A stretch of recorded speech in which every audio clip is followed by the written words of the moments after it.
आदाब नाजरीन, आप सभी का खैर मकदम है। न्यूज़ 18 उर्दू में मैं हूं सैयद अहमद जिलानी और आप देख रहे हैं हमारी खास पेशकश दखनी में खबरें।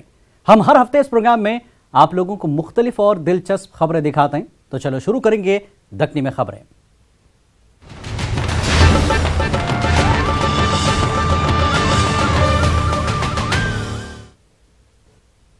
Painter, musician, stone artist, cook, mechanical engineer और जिम कोच, आप समझ रहे होंगे हम इतने सब फनकारों के बारे में बताने वाले हैं। इतने सब अलग अलग फनकारों के बारे में नहीं, बल्कि इतने सब फनों के मालिक 64 साल के जवान, जी हाँ 64 साल के जवान एम.ए. मुजीब से आपको मिलाने वाले हैं। अब आप सोच रहे होंगे 64 साल के जवान कैसा रहते, तो देखो हमारे नुमाइंदे अनीसुर रहमान की ये रिपोर्ट।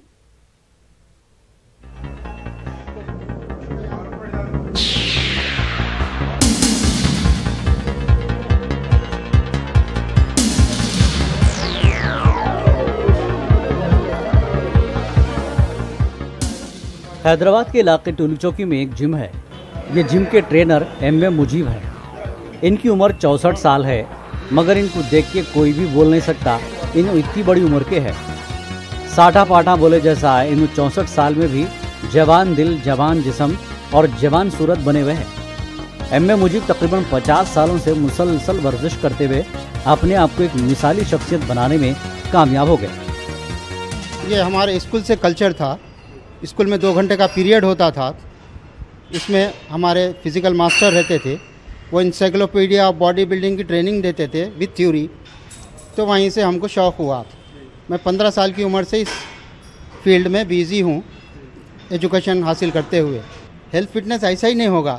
आप सही ढंग से खाना खाएंगे, न्यूट्रिशनिस्ट खाना खाएंगे, आप बैलेंस डाइट रखेंगे, टाइम पे सोएंगे और सुबह के टाइम अर्ली मॉर्निंग उठ के जो है प्रेयर करने के बाद एक्सरसाइज करेंगे, प्रॉपर एक्सरसाइज करेंगे, तो आपको एडवांटेज होगा। हम 1955 में पैदा हुए थे, अब 64 इयर्स होते होंगे। तो age does not a matter. Challenge yourself at any age. इंसान का जो है तसव्वुर, ख्यालात उसको बूढ़ा कर देते या उसके ख्यालात उसको जवान बना देते। आप अपने इरादों को मजबूत रखिए, सिरातल मुस्तकीम पे चलिए, आपको अल्लाह भी साथ देगा, सेहत भी साथ देगी।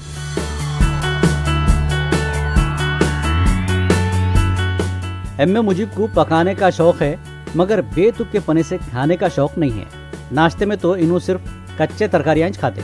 लोगों को भी इन्हों पालक, गाजर, चुकंदर और खीरा खाने का मशवरा देते रहते। उनका बोलना है ये चीज़ें खाने से शुगर और बीपी कंट्रोल होता। गोश्त के टुकड़े उछल रहे, देखो ये अजब कारनामा।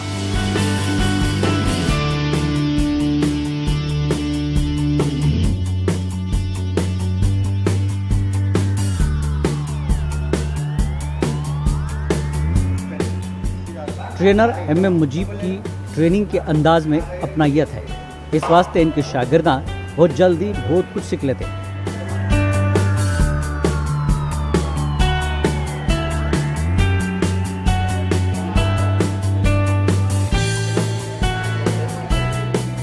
अपने शागिर्दों को इन्होंने नॉन स्टॉप गुलाटियाँ मारना, नीचे सर ऊपर पाँव करके खड़े रहना और हाथों और पाँवों की मदद से 2 अलग अलग पिलरों पर चढ़ने की भी प्रैक्टिस कराते रहते हैं। यहाँ पर आके, यहाँ पर जो मेजर साहब है हमारे मास्टर जी है, तो माशाल्लाह उन्होंने अच्छे से मोटिवेट किया हमें। मुझे भी नहीं, जो जितने भी स्टूडेंट्स यहाँ पे एक्सरसाइज कर रहे हैं सबको मोटिवेट करते, और वो करे ना करे वो उनकी मर्ज़ी है। और डाइट के तौर पे और सोशल वर्क के तौर पे और कैसा अपना हेल्थ को मेंटेन करना, वो सब चीज़ें इंसाइक्लोपीडिया, वो जो सब चीज़ें उनको पता है, तो वो अपना नॉलेज हम हमारे से शेयर करते। और ये बॉडी बिल्डिंग के साथ साथ वो लोग उन्होंने हमारे को क्या करते, जिम्मेदारी भी बताते कि घर का जिम्मेदारी ये है, घर के माँ बाप की दुआ लेना, किसी को मारना नहीं, किसी को। हम जब पहलवान हो गए तो इसका मतलब नहीं कि हम किसी को डराए धमकाए, नहीं, हम सोशल वर्क करना, हम प्यार से मोहब्बत से रहना, ऐसे हमारे को टिप्स देते गए उन्होंने। और हमारे साथ भी एक्सरसाइज करते हैं उन्होंने। और तकरीबन जितने भी दिन मैं यहाँ पर आया, बस उनसे मोटिवेट होके मैं एक्सरसाइज करता रहा। इनके जिम में नौजवान नहीं बल्कि बड़ी उम्र के लोग भी सीना ज्यादा पेट कम करने आते। मुजीब उस्ताद के बाइसपा छोटी मच्छी के वैसे नहीं बल्कि शुतुरमुर्ग के अंडों के जैसे बड़े बड़े हैं। 48 कमर थी मेरी भाई, करने के बाद क्या हुआ, वेट लूज़ करा के 38 कमर पे लाए मेरे को, वेट लूज़ कराए। 144 kg था, 100 के अंदर आया था। फिर अब 6 महीने क्या हुआ, फिर छोड़ दिया था। फिर 10 साल करने के बाद 10 साल के बाद छोड़ के फिर अब शुरू करा, तो फिर 44 कमर थी, फिर 42 पे आई है, फिर कम हो रही है कमर। फिर सर को देख के तो इन्जॉयमेंट हुआ भी, एक्सरसाइज करने को भी है तेरा, सर को देख के ही हुआ इंकरेजमेंट। सर के फोटोज़ देखिए आप, बाइसेप सर करते थे जब, सर बाइसेप ट्राइसेप 30 kg से मारते थे। सर का ही से एक्सपेरिमेंट होके अपने को ये हुआ, सर से तरफ से अपन करने की ख्वाहिश हुई, तो फिर अब फिर शुरू करा मैं। फिर अब शुरू करके फिर एक 6 महीने हो रहा। फिर बेढंगे और थलथले आंग को फुर्तीला और छरेरा बनाने आजकल नौजवान जुम्बा एक्सरसाइज कर रहे हैं। ये एक्सरसाइज के तरफ से वर्जिश की वर्जिश, डांस का डांस हो जा रहा है। नौजवान समझ रही ये लेटेस्ट एक्सरसाइज है, हालांकि ये वर्जिश को मास्टर मुजीब 1980 में शुरू कर दिए थे करते। बहरहाल मास्टर मुजीब अपनी वर्जिश की वजह से इतनी बड़ी उम्र में भी अपने जिस्म को फिट रख के एक मिसाली शख्सियत बने हुए हैं।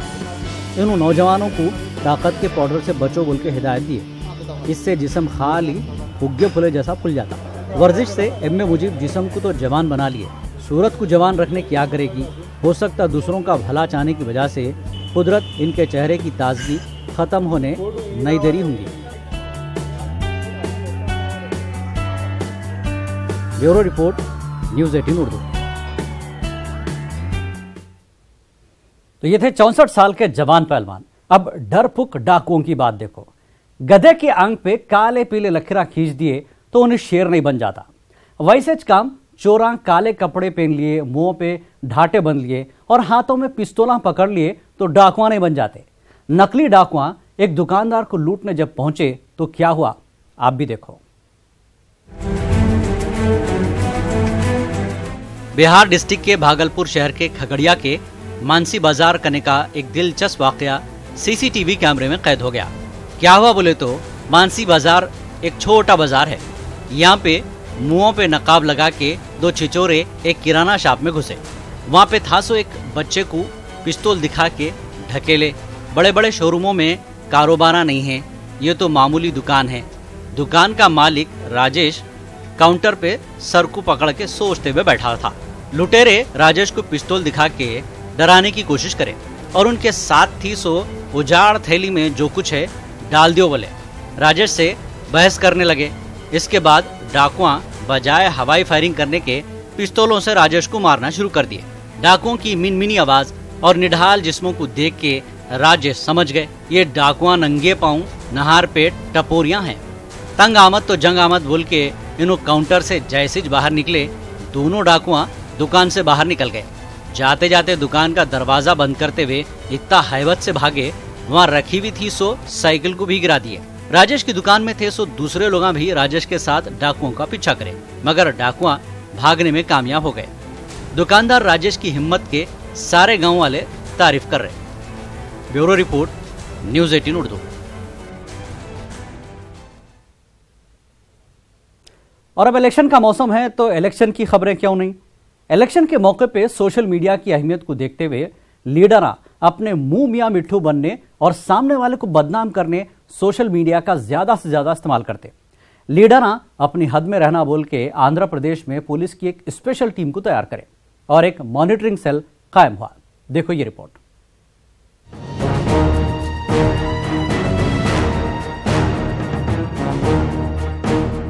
इलेक्शन का ऐलान होते ही धूपकाले में बिलों से चिमटियां निकले जैसा लीडर अपने शानदार घरों से निकल के गली गली के हो जाते, जिनको देखने आंखें तरस जाते थे। वही लीडर इतना दिखने लगते, बेजार होके आंखें बंद कर लेना जी चाहता। इतना ही नहीं, टीवी और मोबाइल खोलते ही जबरदस्ती को मुस्कुराते हुए लीडरों के मुंह दिखने लगते।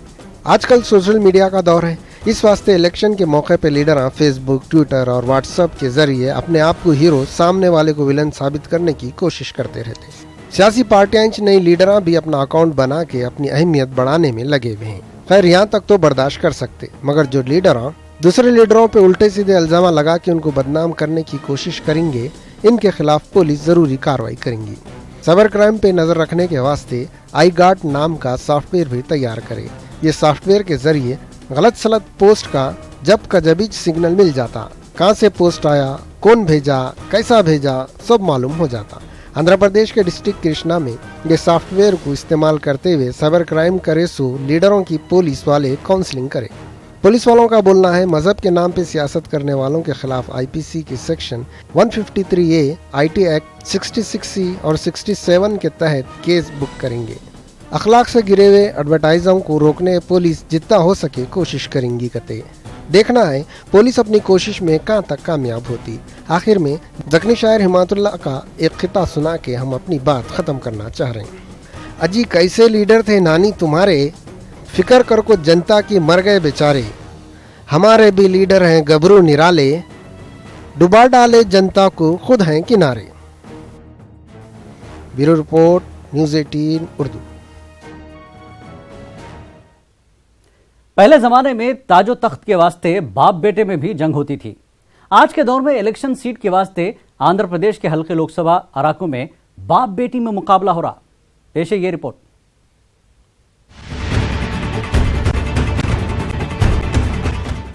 सियासत में कोई भी किसी का नहीं होता, ये बात का सबूत आंध्र प्रदेश के हल्के पार्लियामेंट अराकू में मिल रहा, जहाँ पे 4 डिस्ट्रिक्टों में अपनी छाप छोड़ने वाले और पूरे मुल्क में अपनी पहचान बनाने वाले पहले के सेंट्रल मिनिस्टर किशोर चंद्र देव में और इनकी बेटी श्रुति देवी में मुकाबला है। किशोर चंद्र देव शुरू से कांग्रेसी थे। इन्हों 5 मरतबा लोकसभा और 1 मरतबा राज्यसभा के मेंबर बने। 2009 में इन्हों कांग्रेस के टिकट पे 1,92,000 वोटों की भारी अक्सरियत से जीते थे। 2014 के इलेक्शन में हार गए। अब किशोर चंद्र देव तेलुगु देशम पार्टी के टिकट पे अराकू से ठहरे हुए हैं। अराकू में गिरिजनों की बहुत बड़ी तादाद है। इनकी बेटी श्रुति देवी गिरिजनों के वास्ते एक ऑर्गेनाइजेशन बना के गिरिजनों के हक के वास्ते आवाज उठाती रहती। इस वास्ते इन्हों गिरिजनों में बहुत फेमस है। किशोर चंद्र कांग्रेस को छोड़ के टीडीपी में चले गए, बल्कि श्रुति अपने वालिद से नाराज है। कांग्रेस पार्टी श्रुति को अराकू हलके से टिकट दी। श्रुति अपने वालिद के सियासी सफर में इनके साथ रहे। LLB कोर्स करे, बड़े बड़े अखबारों में उनके मजमून भी छपते रहे। बाप तजुर्बेकार सियासतदान, बेटी पब्लिक में फेमस है। बाप और बेटी में सख्त मुकाबला होने वाला है। ये हलके से CPM, Jana Sena, YSR, Congress party और दूसरे भी मुकाबला कर रहे हैं, मगर असल मुकाबला बाप और बेटी में है। बाबा जीतो या बेटी जीतो, कुर्सी तो घर की होने वाली है। और एक बात, बाप बेटी के झगड़े में कोई तीसरा भी फायदा उठा सकता। अब देखना है कौन कामयाब होता, कौन हार जाता। Bureau report, news 18 Urdu. लीडरों पे वोटों के वास्ते नोटा तकसीम करने का इल्जाम तो लगते रहता, मगर निजामाबाद लोकसभा के एक आजाद उम्मीदवार नयाज काम करे। इन वोटरों में चप्पला बांटे और बोले अगर मैं MP बन गया और कामा नहीं करा तो चप्पलों से मेरी पिटाई करना। अब आप लोग अभी देखो ये अनोखे उम्मीदवार को।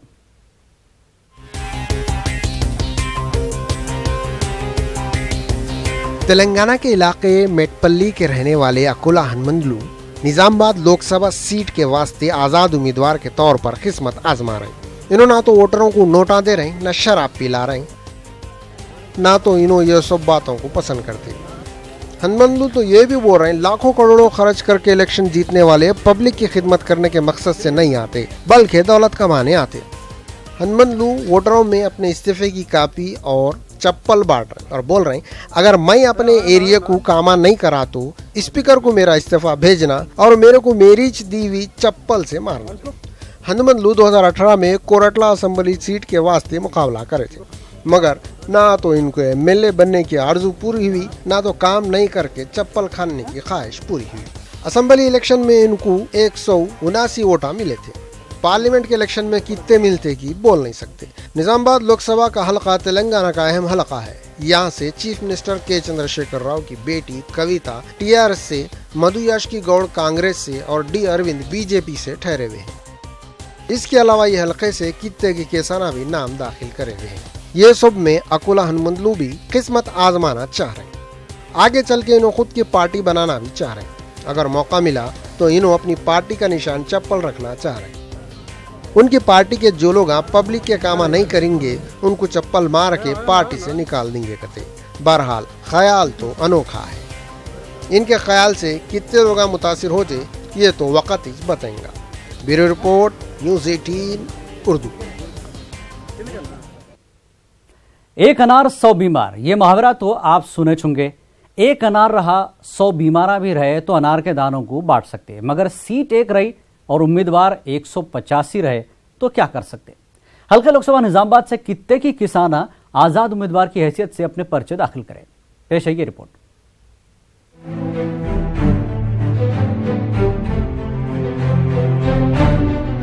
पोलिंग के दिन वोटरों के लंबे लंबे लाइना लगना कोई नई बात नहीं है। नई बात यह है निजामाबाद टाउन में 200 से ज्यादा किसान कलेक्ट्रेट पे आजाद उम्मीदवार की हैसियत से लाइन लगा के नामिनेशन दाखिल करे।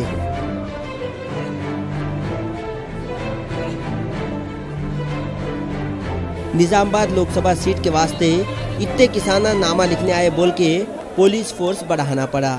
हल्के निजामाबाद से दूसरी बार चीफ मिनिस्टर के चंद्रशेखर राव की बेटी के कविता इलेक्शन लड़ रहे।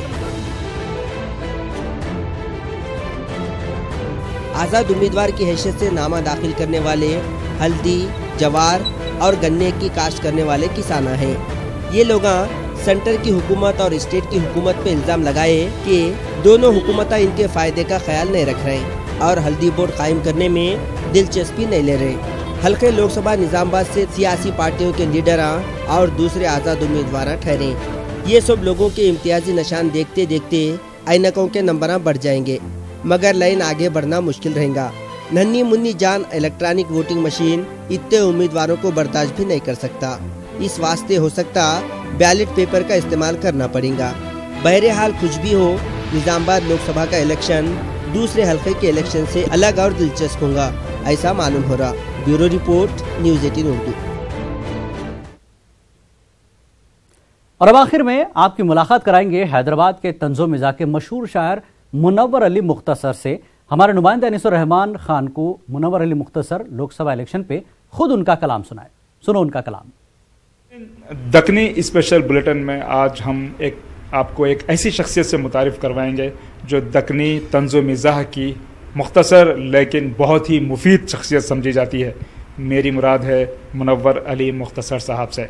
आइए बात करते हैं उनके तखल्लुस के से शुरू करते हैं। आइए नाज़रीन, मुनव्वर अली मुख्तसर साहब से बात करते हैं। सर, ये समझा जाता है कि जो उर्दू ज़ुबान है, ख़ासतौर पर दक्कनी उर्दू, ये बहुत ही एग्जैगरेशन की, बहुत ही बड़ा चढ़ाकर पेश करने वाली ज़बान समझी जाती है, लेकिन आपने अपना जो तखल्लुस रखा, जी क्यों मुख्तसर रखा? जी, दरअसल मेरी ख़ुद पर्सनालिटी एक एज में आके मज़ीद आगे बढ़ने से रुक गई, तो मैंने तय किया कि भाई अब कोई आगे कोई इम्कानात नहीं है, लिहाजा बेहतर ही है स्कूल के दौर में ही मैंने अपना तखल्लुस मुख्तसर रख लिया। और उस ज़माने में भी हम लोग मुख्तलिफ़ तमसीली मज़ाहिया मुशायरे किया करते थे। जितने तंज़ो मज़ाह के शोरा थे, ख़ास करके दक्कनी शोरा, उनकी नकल करना और उनकी शायरी को हू बहू अंदाज में पढ़ करके, बल्कि मेकअप करके उस तरह का ड्रेस भी करने की कोशिश करते। किस तरह शुरुआत की थी? क्या आपको याद है जब आपने पहली लाइंस या पहले अशार जो कहे थे, आपने सबसे पहले जो अशार कहे थे, कुछ आपको याद है तो हमें सुनाएं।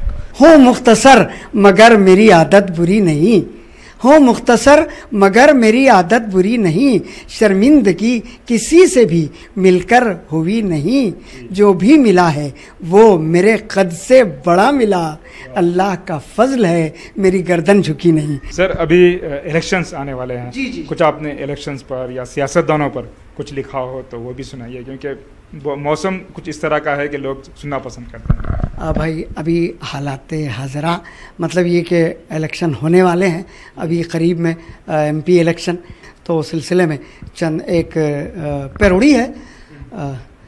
तुम अगर वोट देने का वादा करो, मैं यूं ही नोट तुम पर लुटाता रहूं, तुम अगर वोट देने का वादा करो, मैं यूं ही नोट तुम पर लुटाता रहूं, मैं तो दिन रात कारों में घुमा करूं, उम्र भर तुमको पैदल घुमाता रहूं, तुम अगर वोट देने का मुझको एमपी की डिग्री जो मिल जाएगी, जाके संसद को देखो हिला दूंगा मैं।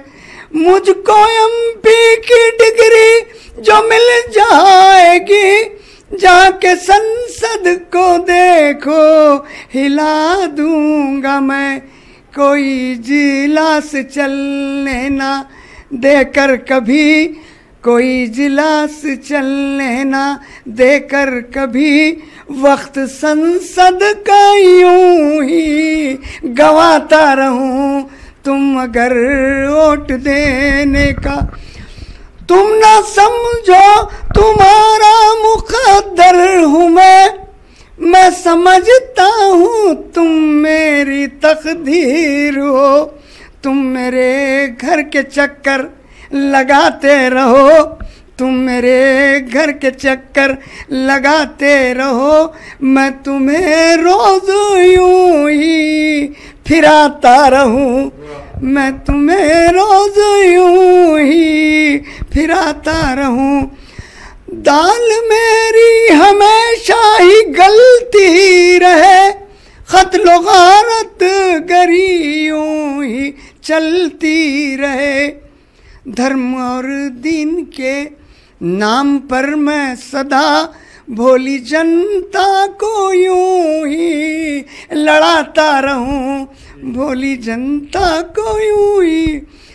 तुमसे मिलने की फुर्सत नहीं है मुझे, काम ज्यादा है वक्त है मुख्तसर।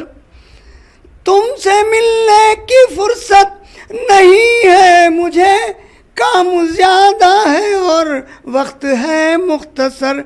तुमसे मिलने की मुझको है यूं आरज़ू, तुमसे मिलने की मुझको है यूं आरज़ू। बस इलेक्शन के मौसम में आता रहूं, तुम अगर वोट देने का वादा करो, मैं यूं ही नोट तुम पर लुटाता रहूं। वाह, बेहद शुक्रिया आपसे हमारे से बात करने के लिए।